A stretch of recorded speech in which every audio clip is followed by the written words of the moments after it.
Hello and welcome to the YouTube channel of Ignite Galaxy. Hello students, तो स्वागत है आप सबका हमारे YouTube चैनल इग्नाइट गैलेक्सी में।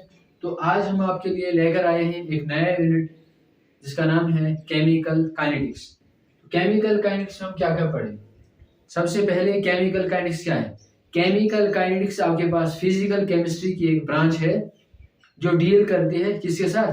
रेट ऑफ रिएक्शन के साथ या फिर speed of a chemical reaction, और कौन कौन से फैक्टर्स जो इफेक्ट करते हैं रेट ऑफ अ रिएक्शन पे, और पढ़ेंगे हम मैकेनिज्म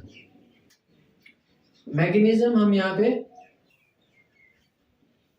मैकेनिज्म्स हम यहाँ पे बहुत कम पढ़ेंगे क्योंकि आपके 12th क्लास के लिए हम पढ़ा रहे हैं या फिर नीट और जेई के लिए पढ़ा रहे हैं, तो इसमें मैकेनिज्म बहुत कम आएगा, बहुत कम ही करेंगे। तो ज्यादातर आप जो मैकेनिज्म की बात करेंगे हम वो हायर क्लासेस में करते हैं। तो यहाँ पे जो हमारा फोकस रहेगा वो रेट ऑफ रिएक्शन पर रहेगा और कौन कौन से फैक्टर्स पे इफेक्ट करते हैं। तो सबसे पहले एक बार फिर मैं रिपीट करता हूँ, केमिकल काइनेटिक्स आपके पास क्या है? ये ब्रांच ऑफ फिजिकल केमिस्ट्री है जो डील करती है कोई भी रिएक्शन किस स्पीड से हो रही है या किसी भी रिएक्शन का रेट कैसा है। लेट करते हैं आपके घर में फूड आप रखते हो, तो फूड जो जब आप रेफ्रिजरेटर के बाहर रखते हैं तो वो क्या स्पॉइल नहीं होती है जल्दी, और रेफ्रिजरेटर के बिना रखते हैं तो जल्दी स्पॉइल हो जाती है। इसका मतलब कुछ तो फैक्टर्स हैं जो उसकी रेट ऑफ रिएक्शन को इंक्रीज कर रहे हैं। या आप जब भी कहीं से दवाई लाते हो मेडिकल स्टोर से, तो वहां पे कुछ दवाइयों पे लिखा होता है कि keep this medicine in cool and dark places. It means जो डार्क प्लेसेस कुछ कंडीशंस हैं या कुछ फैक्टर है किसका? लाइट का, जिससे वो रिएक्शन हो जाती है। तो बहुत सारी रिएक्शनें ऐसी होती है जो लाइट की वजह से हो जाती है, कुछ नया प्रोडक्ट बना देती हैं, और वो प्रोडक्ट जब बन गया फिर वो दवाई आपके काम की नहीं रहती है, इसलिए उनमें ऐसा लिखा होता है। तो ये इन सब फैक्टर्स को ध्यान में रखते हुए हम पढ़ेंगे किसमें? केमिकल काइनेटिक्स में। तो केमिकल काइनेटिक्स में क्या होता है? आपके पास कोई भी रिएक्टेंट्स होगा और वो रिएक्टेंट्स क्या देंगे? आपको प्रोडक्ट देंगे। रिएक्टेंट्स में क्या क्या हो सकता है? रिएक्टेंट्स में आपके पास सबस्ट्रेट हो सकता है और प्लस रिएजेंट हो सकता है। और प्रोडक्ट में आपके पास क्या हो सकता है? प्रोडक्ट हो सकता है या फिर बाई प्रोडक्ट भी हो सकता है। इस तरह से आपके पास रिएक्शन रही थी, ये थी रिएक्शन होगी कोई भी। ये आपके पास ब्रीफ इंट्रोडक्शन थी वो रेट ऑफ रिएक्शन। अब हमने बात की कि केमिकल काइनेटिक्स में हम स्पीड के बारे में पढ़े कि कोई भी रिएक्शन किस स्पीड से हो रही है। तो स्पीड की बेस पर हम लिखेंगे on the basis of speed. On the basis of speed, speed की बेस पर केमिकल काइनेटिक्स में रिएक्शंस आपके पास 3 तरह की होती हैं या फिर 3 टाइप्स की होती हैं। तो पहली टाइप्स की रिएक्शन आपके पास है वो है slow chemical reaction. Slow chemical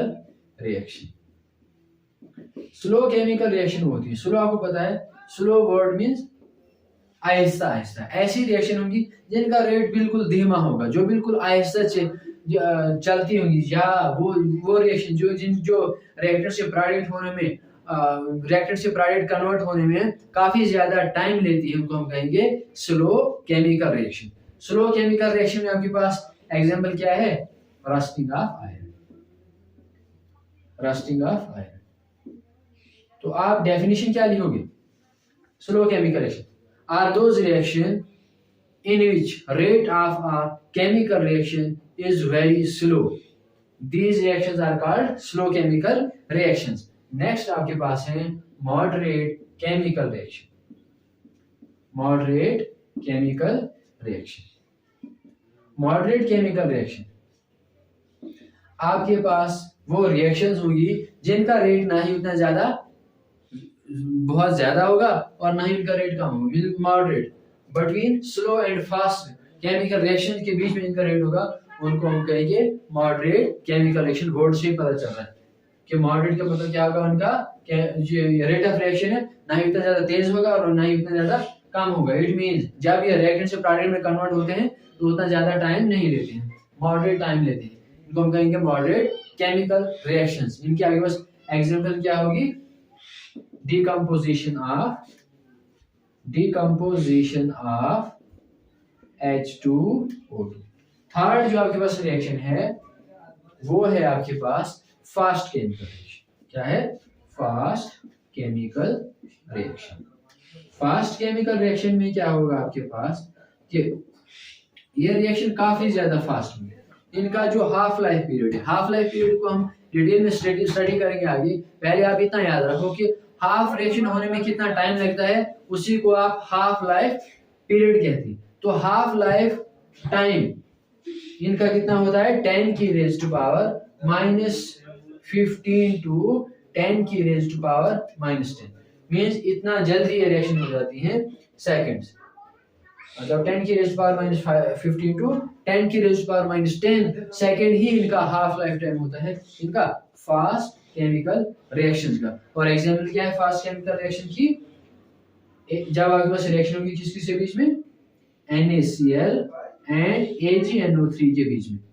तो यहाँ पे क्या होगा, आयंस बनते हैं और जल्दी से ये रिएक्शन कराते हैं, इसलिए इनको क्या कहेंगे हम, fast chemical reaction.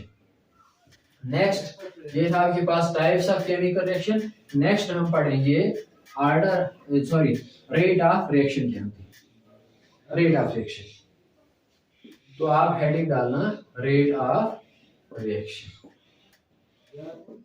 Rate of reaction भी कह सकते हैं आप इसको, या फिर rate of a chemical reaction भी कह सकते हैं, और शॉर्ट में हम इसको ROR से भी लिखते हैं। ROR means rate of a chemical reaction. तो रेट ऑफ केमिकल रिएक्शन क्या होगा, रेट ऑफ केमिकल रिएक्शन होता है is the change in concentration either reactants और प्रोडक्ट। ये किसी भी की टर्म में हम रेट लिख सकते हैं, या फिर कंसंट्रेशन रिएक्टेंट्स की टर्म में या फिर प्रोडक्ट्स की टर्म में। तो किसी भी चेंज हो रही है, रिएक्टेंट्स की चेंज हो रही है या फिर प्रोडक्ट्स की चेंज हो रही है टाइम के साथ साथ, उसको हम क्या कहेंगे, रेट ऑफ अ रिएक्शन कहेंगे। तो डेफिनेशन क्या लिखोगे आप, rate of a reaction may be defined as change in concentration either reactants or products with respect to time is called rate of reaction। एक डेफिनेशन। दूसरी डेफिनेशन ये भी बन सकती है, अगर हम कोई एक आपके पास हाइपोथेटिकल रिएक्शन लेंगे, जैसे आपके पास कोई भी रिएक्टेंट A है, वो आपको क्या दे रहा है, प्रोडक्ट B दे रहा है। तो क्या होगा इसमें, जो A रिएक्टेंट की जो कंसंट्रेशन है वो डिक्रीज होगी विद टाइम। तो अगर आपने रेट ऑफ रिएक्शन A की टर्म में लिखना है तो आप क्या कहोगे, decrease in concentration of A with respect to time. अगर आपने प्रोडक्ट की टर्म में रेट ऑफ रिएक्शन लिखना है, आप लिखोगे increase in rate of reaction with respect to time. तो इसकी डेफिनेशन क्या बनेगी, अगर आपने कैलकुलेट करना होगा रेट ऑफ रिएक्शन तो क्या होगा, increase in concentration of product with respect to time, या फिर decrease in concentration of time with respect to increase in concentration reactants with respect to time. तो इन दोनों को अगर हमने लिखना होगा तो हम लिखेंगे सीधा चेंज इन कंसंट्रेशन। वो कंसंट्रेशन रिएक्टेंट्स की भी हो सकती है और फिर प्रोडक्ट भी हो सकती है अपॉन, या फिर विद रेस्पेक्ट टू टाइम, या फिर हम लिखेंगे चेंज इन टाइम। ये आपके पास रेट ऑफ रिएक्शन कैलकुलेट करने का एक डेफिनेशन। दूसरी मैंने वो कौन सी कही, यहाँ पे आप क्या लिखोगे, increase in concentration of reactants with respect to time, या फिर increase in concentration of product with respect to time, और या फिर decrease in concentration of reactant with respect to time. Reactants को हम डिक्रीज क्यों लिखते हैं, क्योंकि आपको पता है जो ही रिएक्शन हो रही है, अभी रिएक्शन स्टार्ट नहीं हुई है, कोई भी रिएक्टेंट्स प्रोडक्ट में कन्वर्ट नहीं हुआ है, इसका मतलब आपके पास बहुत ज्यादा रिएक्टेंट्स आपके पास है। जब आपके पास रिएक्शन हो रही है तो आप क्या होगा, रिएक्टेंट्स जितने थे वो क्या डिक्रीज होंगे और वो कन्वर्ट किसमें होंगे, प्रोडक्ट में। तो अगर हम ग्राफिकल रिप्रेजेंटेशन से समझने की ट्राई करेंगे रेट ऑफ रिएक्शन को, तो हम इस तरह से बना सकते हैं।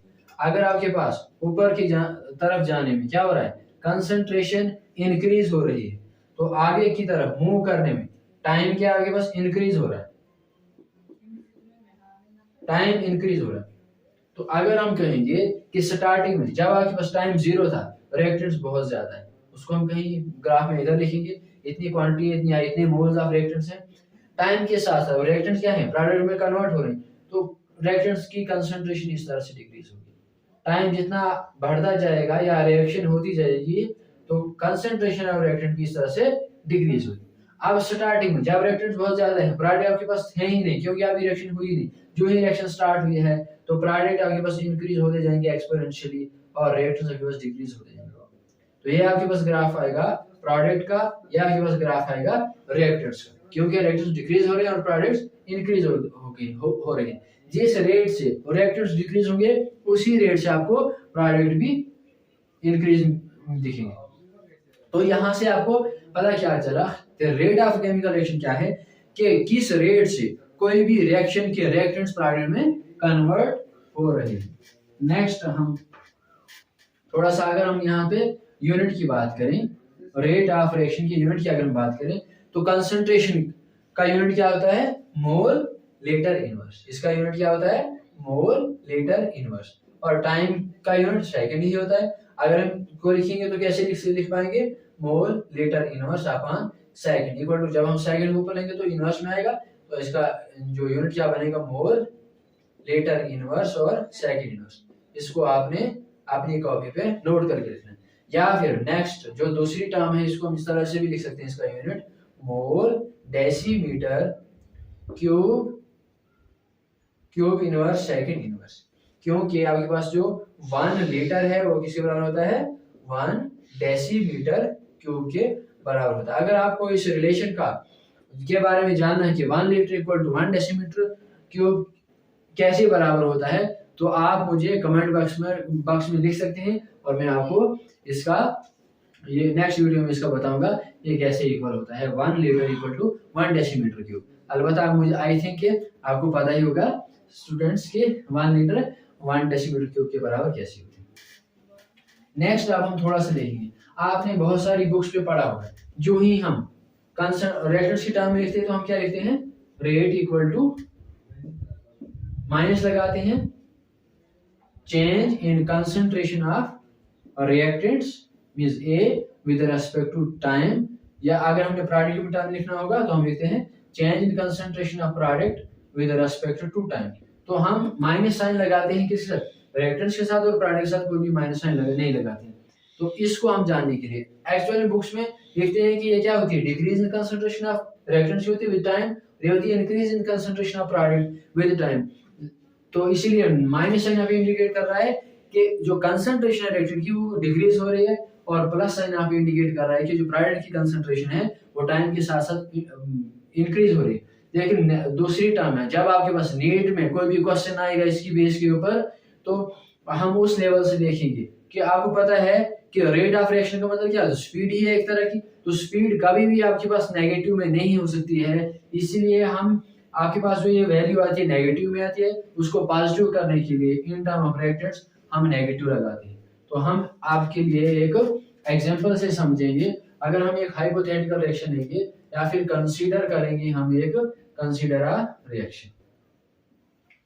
अगर आप एक रिएक्शन कंसीडर कर रहे हो, ये आपके पास कोई रिएक्टेंट है उससे आपको क्या मिल रहा है, प्रोडक्ट। तो जब आपके पास टाइम क्या है, 0, मतलब अभी रिएक्शन स्टार्ट ही नहीं हुई, आपने जब टाइम देखा रिएक्शन स्टार्ट नहीं उस टाइम को आप 0 मानते, क्योंकि आपने देखना कि कितने सेकंड्स में या कितने मिनट में या कितने दिन के अंदर या कितने सालों के अंदर कोई रिएक्शन कंप्लीट हो रही है, कितने ईयर्स लग रहे हैं कोई रिएक्शन कंप्लीट होने के लिए। तो जब आप स्टार्टिंग का टाइम आप नोट करोगे आपकी रिएक्शन के रेस्पेक्ट में वो क्या होगा, 0 होगा। जब आपके पास टी का टाइम में 0 है उस वक्त ए की कंसंट्रेशन आपके पास 1 मोल हो सकती है, और आपके पास जो पी प्रोडक्ट की कंसंट्रेशन है वो कितनी होगी, प्रोडक्ट की कंसंट्रेशन कितनी होगी, 0 मोल, क्योंकि अभी कोई रिएक्शन हुई नहीं है। जब आपके पास टाइम कितना होगा, टी होगा, उस वक्त आपके पास जो ए की कंसंट्रेशन है वो कितनी होगी, 0 मोल होगी, और प्रोडक्ट की कंसंट्रेशन आपके पास कितनी होगी, 1 मोल होगी। अगर हम अब इसको रेट की टर्म में लिखें तो कैसे लिखते हैं, अगर आपने चेंज किसी की भी निकालनी तो आप क्या निकाल दो, फाइनल आपके पास कोई वैल्यू उसमें से आपने इनिशियल को क्या करना है, माइनस, तो ये आपके पास क्या मिलेगी, चेंज मिलेगी। इसी तरह से अगर आपने टाइम के रेस्पेक्ट में लिखना है तो आपको इनिशियल से फाइनल को माइनस करना है, यहाँ पे भी कंसंट्रेशन को इनिशियल से फाइनल को माइनस करना है। तो अब हम देखते हैं यहाँ से change in concentration of A क्या आएगा, change in concentration of A equal to आएगा, पहले आप माइनस करो फाइनल से इनिशियल, तो 0 -1 इक्वल टू -1 आएगा। और चेंज इन टाइम या विद रेस्पेक्ट टू टाइम भी कह सकते हैं, वो क्या होगा, इक्वल टू फाइनल में से इनिशियल कैंसिल करो, टी में से 0 कैंसिल करोगे तो टी ही आएगा। तो यहाँ से ये इसकी रेट की क्या आएगा, इसका in terms of reactants equal to, आपको पता ही है कि नेगेटिव साइन आप लगाते हैं, जो मैंने आपको इससे पहले कहा, क्योंकि इंडिकेट करता है क्या, डिक्रीज। और ये क्या है निकला है, डी की वैल्यू यहाँ से क्या आई है, -1/t, तो इक्वल टू कितना आएगा, ये -1 कैंसिल 1/t। तो देखो यहाँ पे स्पीड आपको पॉजिटिव में मिल रही है या फिर रेट आपको पॉजिटिव में मिल रहा है, इसीलिए आप रिएक्टेंस के साथ क्या लगाते हो, नेगेटिव साइन लगाते हो। अगर आपने नेगेटिव साइन नहीं लगाया, यहाँ पे अगर वैल्यू नेगेटिव आएगी तो स्पीड नेगेटिव ही नहीं होगी, तो जो आपका न्यूमेरिकल पार्ट होगा वो आपके पास क्या, उसकी वैल्यू एग्जैक्ट नहीं आएगी, तो आप क्वेश्चन नहीं कर पाएंगे नीट में या IIT JEE में या ये क्या कहते हैं उसको, JEE मेंस वगैरह। अगर हम आप प्रोडक्ट की टर्म में देखेंगे, तो प्रोडक्ट में टर्म में क्या लिखेंगे, change in concentration of product equal to क्या है, फाइनल से आपने इनिशियल को कैंसिल करना है, मींस आपने 1 मोल को 1 से माइनस क्या करना, 0 इक्वल टू आपके पास क्या आएगा, 1 आएगा। अगर आप चेंज इन टाइम लिखोगे इक्वल टू क्या आएगा, यहाँ पे भी फाइनल में से इनिशियल कैंसिल करना है, t-0 इक्वल टू क्या आता है, t ही आता है। तो अगर आपने यहाँ पे अगर इसकी आप क्या चेंज लिखनी है तो क्या लिखोगे, रेट क्या लिखोगे आप, rate equal to change in concentration of product with time, तो क्या आएगा, इक्वल टू प्रोडक्ट क्या है आपके पास 1 है अपॉन t क्या है, t है इक्वल टू, ये आपके पास वैल्यू 1/t आई पॉजिटिव में, यहाँ पे आपको नेगेटिव साइन लगाने की जरूरत ही नहीं।